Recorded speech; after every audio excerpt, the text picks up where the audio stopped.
बाळा, मला तुला काही सांगायचे आहे, ज्याने तुझ्या मागची शत्रुपीडा नाहीशी होईल. व्हिडिओ स्किप करू नको, पूर्ण बघ. स्वामी तुला शत्रुपीडेपासून वाचवतील.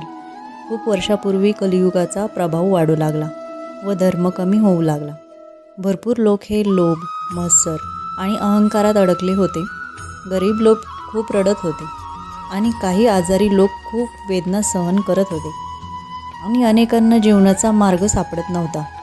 तेव्हा पृथ्वीवरील ऋषी मुनी, संत आणि भक्तांनी भगवान दत्तात्रेयांची प्रार्थना केली.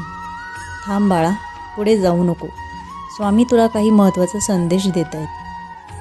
धर्मसंस्थापनार्य साधुना परिपालनम दृष्टाना निग्रहार्थाय अवतार कुरु प्रभो. याचा अर्थ असा की हे प्रभो, सज्जनांचे रक्षण करण्यासाठी आणि धर्माची स्थापना करण्यासाठी अवतार धारण करा. एवढ्या भक्तांची आर्त हाक ऐकून भगवान दत्तात्रेय प्रसन्न झाले व परंपरेनुसार त्यांनी कर्दळीवन या दिव्य तपोभूमीतून तेजस्वी स्वरूपात प्रकट होण्याचा संकल्प केला. त्या कर्दळीवनात विलक्षण शांतता होती. पशु पक्षी मधुर स्वरात गात होते. मंद वाऱ्याची झुळूक होती व अचानक सर्व दिशांना दिव्य प्रकाश पसरला. ऋषीमुनींना जाणवले की एखादी महान दिव्य शक्ती प्रकट होत आहे. त्या तेजातून एक तेजस्वी संन्यासी प्रकट झाला. त्यांचा उंच देह, तेजस्वी डोळे, अंगावर साधी वस्त्रे आणि चेहऱ्यावर अपरंपार करुणा असे खूप सुंदर वर्णन म्हणजे आपले श्री स्वामी समर्थ महाराज. ते कोणत्याही एका जातीचे, पंथाचे किंवा प्रदेशाचे नव्हते, तर ते संपूर्ण मानवजातीसाठी आले होते.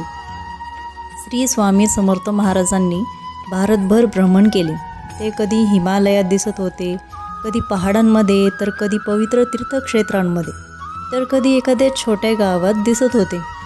ते राजाला आणि गरिबाला सारख्याच प्रेमाने भेटत होते. थांब बाळा, हा संदेश तुझ्यासाठी आहे. पुढे जाऊ नको. एकदा एका गावात दुष्काळ पडला होता. लोक निराश झाले होते. स्वामी म्हणाले, उद्योग कुरुता ईश्वर स्मरता आशा मा त्यजता. याचा अर्थ असा की मेहनत करा, ईश्वराचे स्मरण करा आणि आशा कधीही सोडू नका. लोकांनी मेहनत केली, एकमेकांना मदत केली आणि देवावर श्रद्धा ठेवली.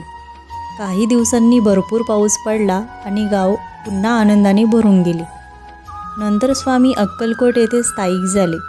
दूरदूरून हजारो भक्त त्यांच्या दर्शनासाठी येऊ लागले. कोणी दुःख घेऊन येत असे, तर कोणी आनंदाची बातमी सांगायला येत असे, पण प्रत्येकाला स्वामी प्रेमाने आशीर्वाद देत असत. त्यांचा प्रसिद्ध संदेश आजही प्रत्येक भक्ताच्या मनात आहे. भिवू नकोस, मी तुझ्या पाठीशी आहे.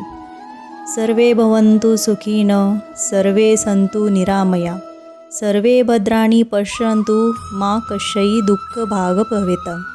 याचा अर्थ असा की सर्वजण सुखी होवोत, शत्रुपीडा नाहीशी होवो, निरोगी राहोत आणि कोणालाही दुःख भोगावे लागू नये. श्री स्वामी समर्थ महाराज की जय. व्हिडिओ आवडलास लाईक करा, शेअर करा आणि सबस्क्राईब करा. धन्यवाद.